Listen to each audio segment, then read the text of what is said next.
अस्सलाम वालेकुम students, class 8 subject general science. हम लोगों ने प्लैनेट्स जो है वो कंप्लीट किए। उसके बाद मैंने आपको सोलर सिस्टम का थोड़ा सा फिर से इंट्रोडक्शन दिया।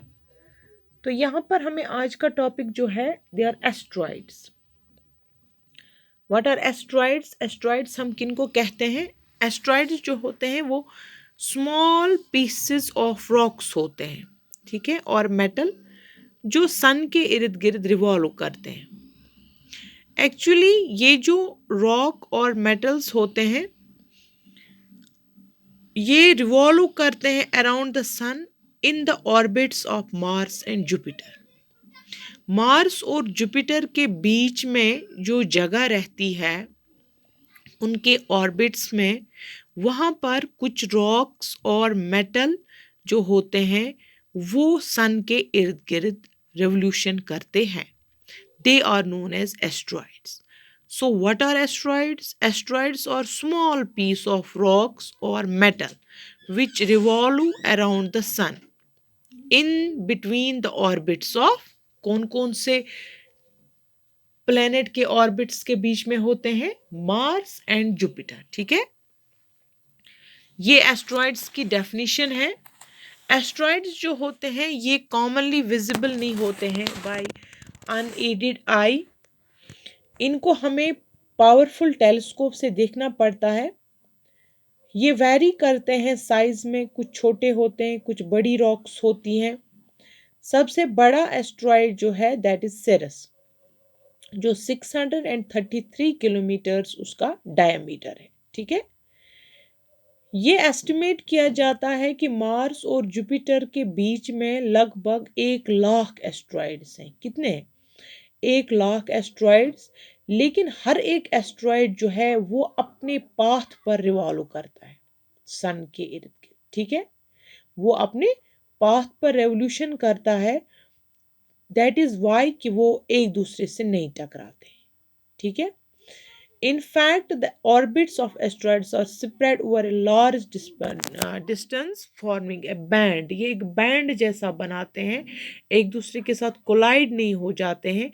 हर एक एस्ट्रॉइड जो है वो अपने अपने पाथ पर रेवोल्यूशन करता है। इससे आपको अंदाज़ा लग सकता है कि हमारी यूनिवर्स कितनी बड़ी है। आपने सारे प्लैनेट्स पढ़े, आपने कॉन्स्टलेशंस पढ़ी, आपने सारी हेवनली बॉडीज़ के बारे में पढ़ा। उससे आपको अंदाज़ा हो सकता है कि मार्स और जुपिटर के बीच 1 लाख एस्ट्रॉयड जो है वो रेवोल्यूशन कर रहे हैं। स्टार्स कितने हैं? Millions of stars. तो इससे आप लोगों को अंदाज़ा होगा कि universe is very very vast. दो स्कूल्स ऑफ थॉट हैं, यानी कि साइंस जो है वहाँ पर दो किस्म की राय दी जाती है। एक ये कहते हैं कि ये जो एस्ट्रॉइड्स हैं ये मेटल चंक्स या ये एक्चुअली ओरिजिनल रॉक्स हैं, ये फेल हो गई हैं प्लेनेट बनने में। यानी जब यूनिवर्स बनी, प्लैनेट्स बने, स्टार्स बने, तो उस वक्त ये जो रॉक्स हैं ये प्लैनेट्स नहीं बनी, ये फेल हो गई, ये प्लैनेट्स नहीं बनी और ये रॉक्स ही रही, ठीक है। दूसरा स्कूल ऑफ थॉट कहता है कि ये प्लैनेट से टूटे हुए कुछ टुकड़े हैं। जिस वक्त प्लैनेट बना उससे कुछ टुकड़े टूट गए तो ये स्पेस में रह गए और ये रिवॉल्व करते हैं राउंड द सन, ठीक है। 15.9.2 एस्ट्रॉइड्स के बाद आता है कॉमेट्स। कॉमेट्स हम किन को बोलते हैं? कॉमेट्स हम लोग कहते हैं कि they are star like objects. Stars की अपनी लाइट होती है बच्चों, मैंने आपको पढ़ा है कि स्टार्स की अपनी लाइट होती है। जैसे sun is star, hydrogen gas fuse होता है टू फॉर्म हीलियम गैस और वहाँ से बहुत हीट एंड लाइट निकलती है, ठीक है। कॉमेट्स जो होते हैं they are star like objects. उनकी अपनी एक लाइट होती है विद ए लॉन्ग टेल। उनकी एक लंबी सी, आपको लगेगा कि इसकी एक लंबी टेल है। ये हमेशा अप्रोच करते हैं टुवर्ड्स द सन, यानी कि ये सन की तरफ भागते हैं, ठीक है। तो बने किससे हैं ये बने होते हैं आइस से, गैसेस से और डस्ट से। एक रॉक लाइक सब्सटेंस है, ठीक है, स्टार है वो सन की तरफ हमेशा दौड़ता रहता है in an elliptical shape. Elliptical shape in an elliptical shape ये हमेशा दौड़ता रहता है किसकी तरफ? सन की तरफ। तो सॉलिड है, ये सन की तरफ भागता है, बना हुआ है आइस से, गैस से और डस्ट से। ठीक है, तो जैसे जैसे ये सन की तरफ भागेगा, क्योंकि सन से वहां से रेडिएशंस आ रही हैं, उन रेडिएशंस की वजह से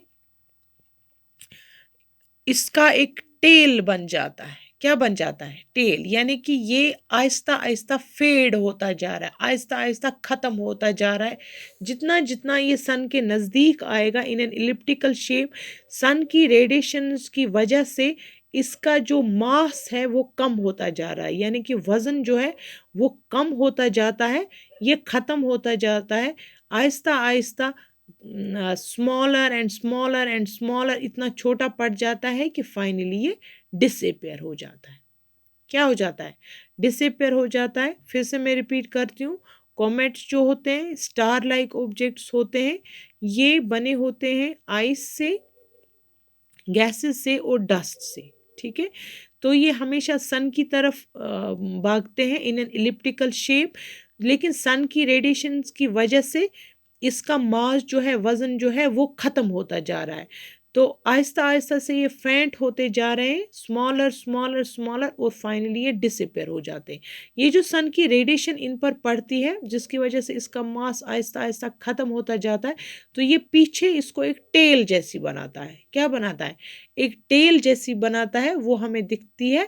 वो टेल ही हमें बताती है कि इसकी शेप जो है इट गोज़ ऑन, ये एक इक्लिप्स जैसा बनाता है, एक इलिप्टिकल शेप में ये जाता है। ठीक है, ये कॉमेट्स जो है ये हम हर बार नहीं देख पाते हैं। एवरी हेलिस कॉमेट जो है वो 76 ईयर्स के बाद आता है। यानी कि पहला हेलिस कॉमेट जो है वो व्यू किया गया था 1910 में, उसके बाद 1986 में देखा गया। तो अब एक्सपेक्ट किया जाता है कि 2062 में हम लोग हैलीज कोमेट को फिर से देख पाएंगे। ठीक है, इन कोमेट्स को हम लोग कहते हैं कि these are known as periodic comets. ये वो कोमेट्स होते हैं जो 76 ईयर्स के बाद दिखाई देते हैं। ठीक है, पीरियोडिक कोमेट्स। तो कल हम इंशाल्लाह पढ़ेंगे मीटियोर्स और मीटियोराइट्स के बारे में। उसी के साथ आपका ये चैप्टर जो है वो फिनिश हो जाएगा। तो इंशाल्लाह मुझे उम्मीद है कि आप लोग अपने अपने घरों में सही सलामत होंगे, अपना अच्छे से ध्यान रखते होंगे और अच्छे से ये वीडियोस वगैरह जो है ये देखते होंगे और अच्छे से अपना काम करते होंगे, पढ़ाई वगैरह, क्वेश्चंस वगैरह, अपनी क्वेश्चन कापी आप बिल्कुल मेंटेन करोगे। मैं क्वेश्चंस भी लिखा दूंगी इसकी। खुदा हाफिज़ बच्चों।